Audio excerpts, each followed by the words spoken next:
Namibia lies in southwest Africa. The Namib Desert stretches for almost 2,000 kilometers along the coast. To the north, the desert is crisscrossed by several dry river valleys. One of them is the Huanib Valley. It runs through the desert for several hundred kilometers and ends in the sea.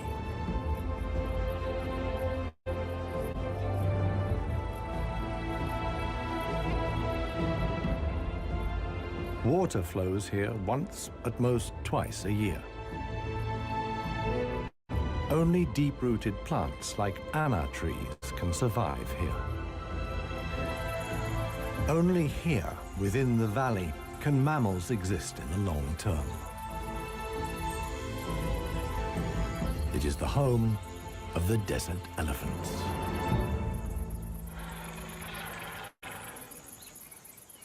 In contrast to their other African relatives, desert elephants live in particularly small family groups.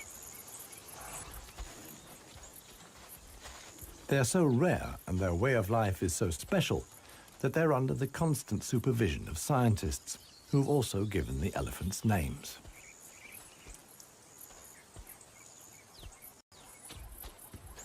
The head of this family, cow Clarissa. The animals don't leave her side for a moment. Only Clarissa knows how to survive in this extreme environment. The shoots of the ana tree are now ripe.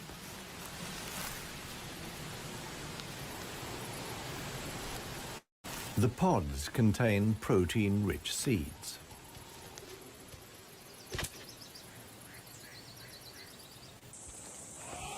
Clarissa has known every one of these trees since her childhood.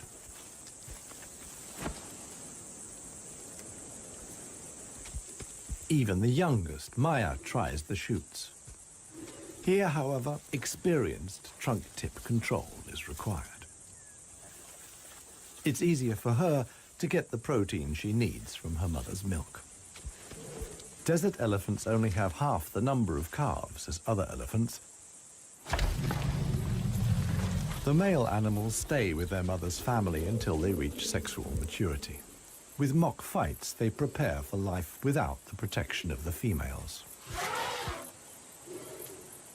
Adult bull elephants are loners or travel in small groups. Jappy is the most skillful of them.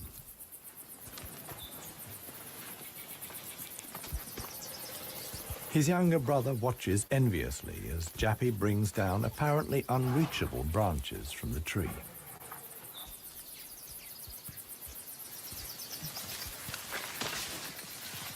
In the valley, Jappy is well known for such tricks. He learned them from his father. Friendship among bull elephants has its limits. Jappy is certainly not willing to share his branch with his younger brother.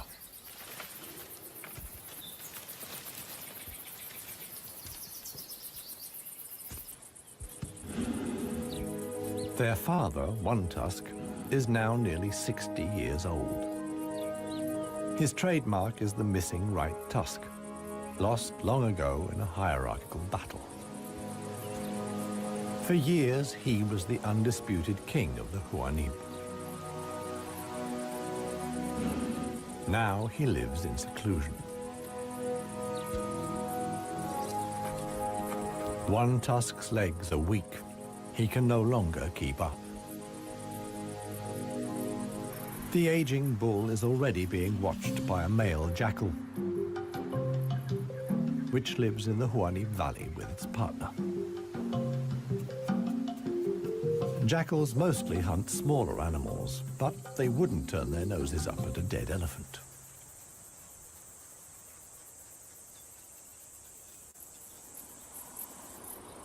In a side valley, Clarissa has discovered a further source of food. There's a wide selection of bushes, grasses, and herbs.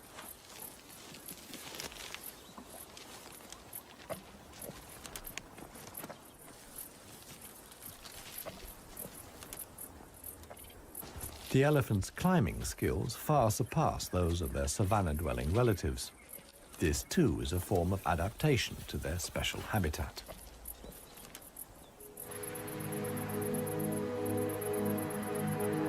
Old One Tusk has at last reached one of the anna trees in the Huanib Valley. But Clarissa and co haven't left very much for him to eat. He desperately searches for something edible in the remnants. In vain.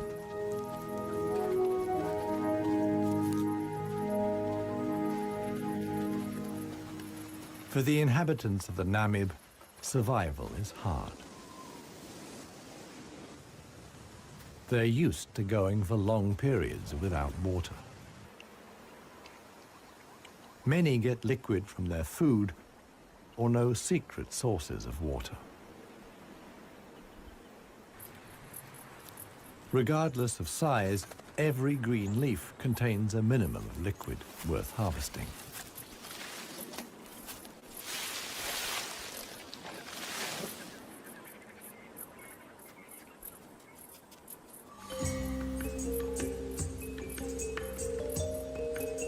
Outside the dry river valleys, there is scarcely any vegetation. Here, only extreme specialists survive.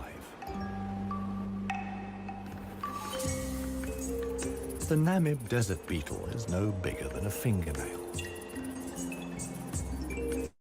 As all animals, it depends on water for survival and has developed a special strategy.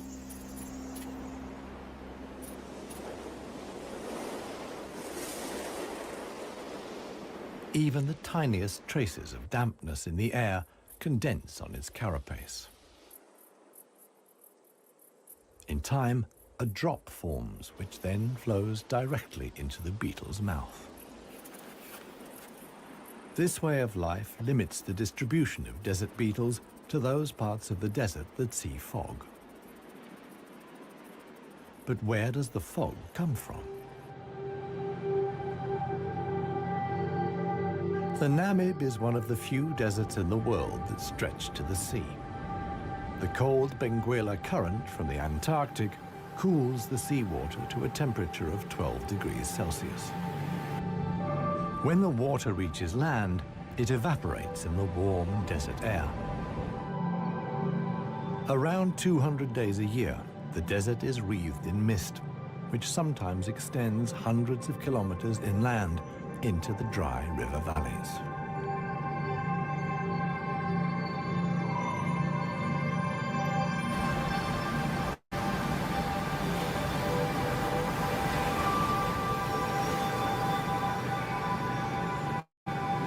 The Benguela current doesn't only bring fog, it's also rich in fish. The animals that benefit most are the brown fur seals.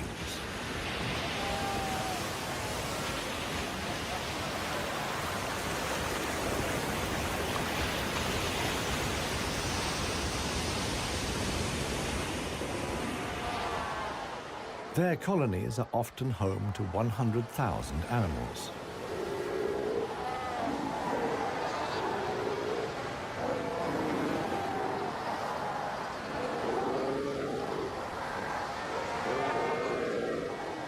Right now, there's good reason for so many seals to congregate here. The mating season is just beginning.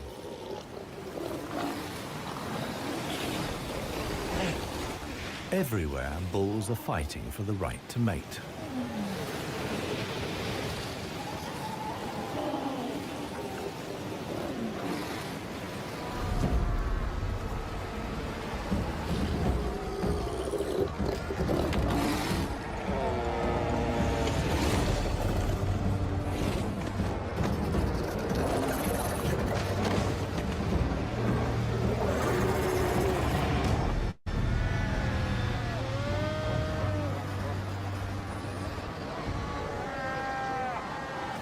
The strongest conquer a whole harem and then have their flippers full.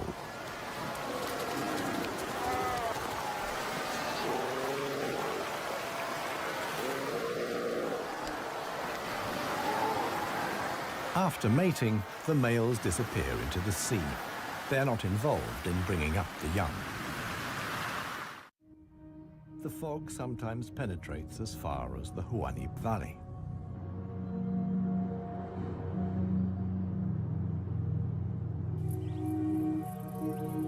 Now, even the biggest animals benefit from the moisture contained in the fog.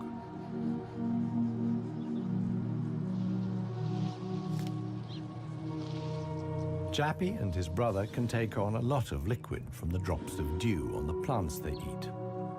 This allows the elephants to go without water for up to 4 days at a time. The pair are still on the move together. This will soon change.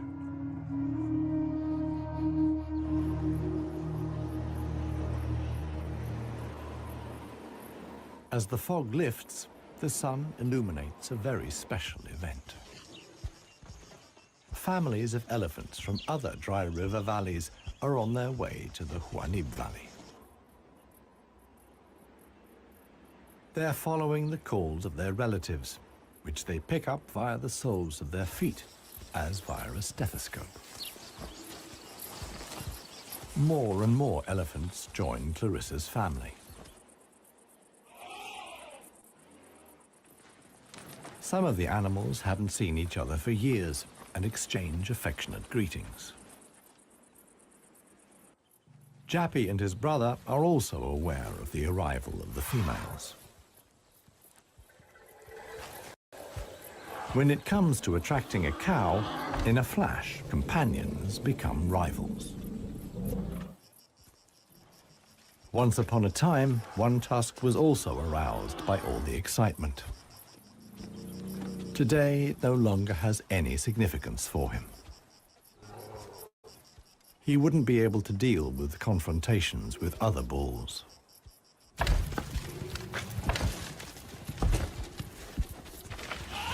His sons and grandsons, on the other hand, are very excited. For them, it's important to make the most of the female's willingness to mate and prevent others from taking advantage. In the end, however, Jappy only manages to achieve his goal by means of a trick. He abducts the alpha cow, Clarissa.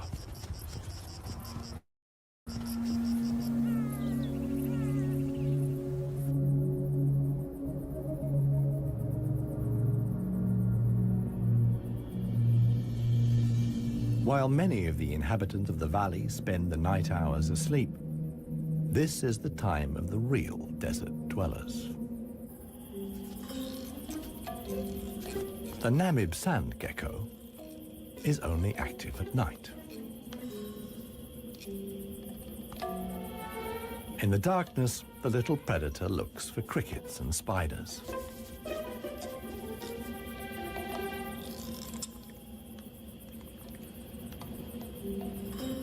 Like a frog's, its toes are webbed.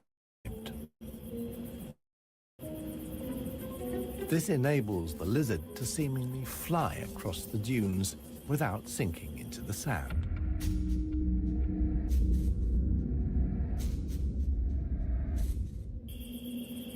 But it also needs to be on the lookout.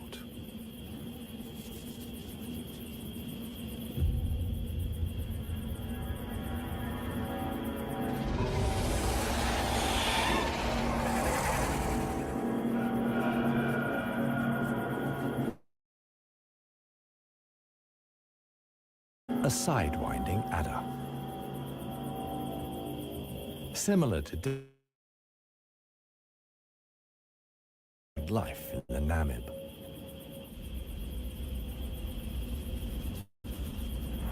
It has to hunt successfully to survive.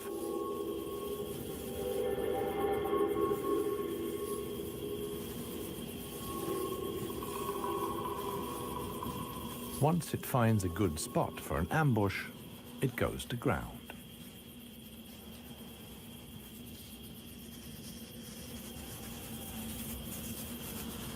The snake is a predator that lies in wait for its prey, relying completely on its camouflage.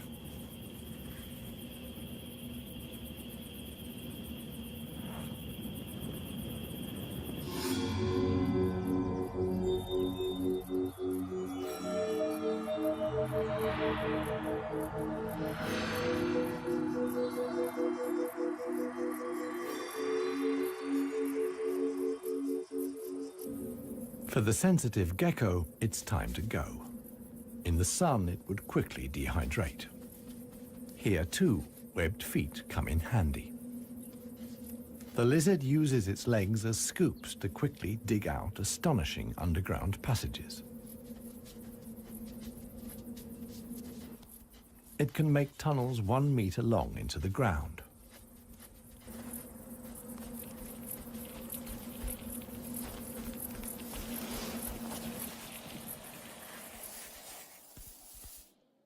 Here, it's safe. Up at ground level, another gecko isn't in quite such a hurry. With good reason. The fog is coming.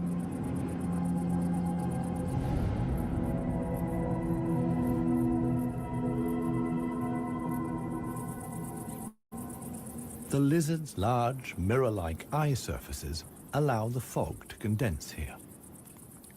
At last, water.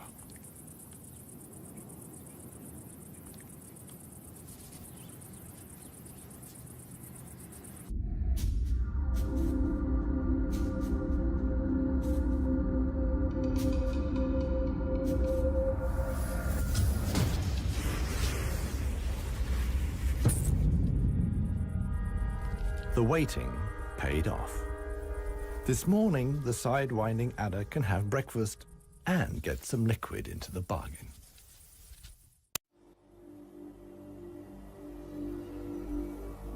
The Namibian winter is coming to an end, and with it, the mild climate brought by the fog. Relentless heat descends on the Huanib Valley. 40 degrees Celsius in the shade. This is approaching the limit for even Clarissa's family.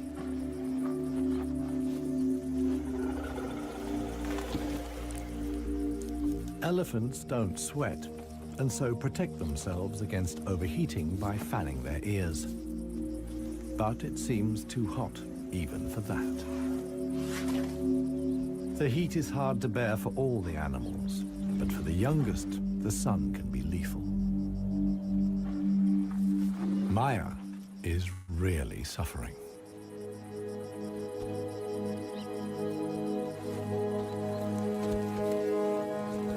One tusk mobilizes all his efforts for one last attempt at an anna tree. But he no longer has the strength. Exhausted, he withdraws to the shade. During his long life, his legs have carried him more than 400,000 kilometers. As with most bull elephants, the last few steps he will take alone. Despite the heat, Clarissa can't afford to take a break. She urges her family to move on. Desert elephants have to spend up to 20 hours a day eating 200 kilos of plant material.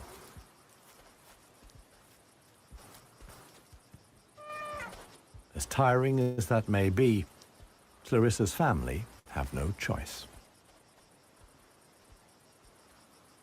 One young bull is already so exhausted that he sleeps through the signal to move off.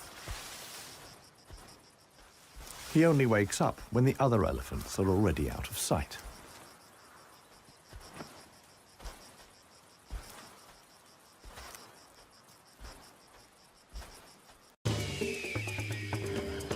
This show was created for you and your family to watch together.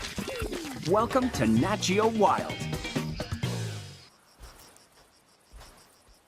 It finally dawns on him that he really is all alone.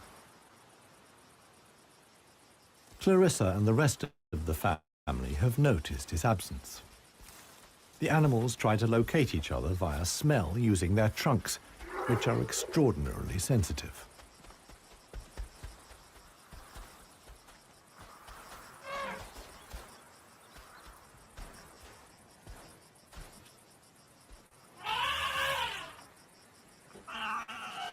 In the end, it's Maya who gives the decisive call.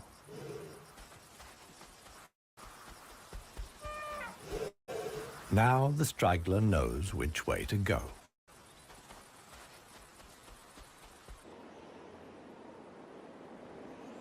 The extremely dry period shows no sign of coming to an end. 1 week later, the heat and the elephants have combined to decimate the plant life in the Huanim Valley.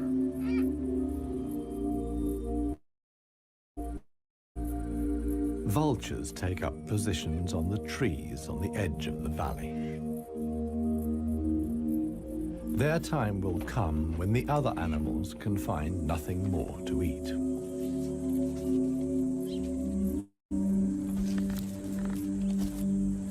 For Clarissa's family, a dead tree now becomes the sole source of food. In the desert, a tree of this size takes years to break down. And it's the elephants that turn it into food again for the other animals.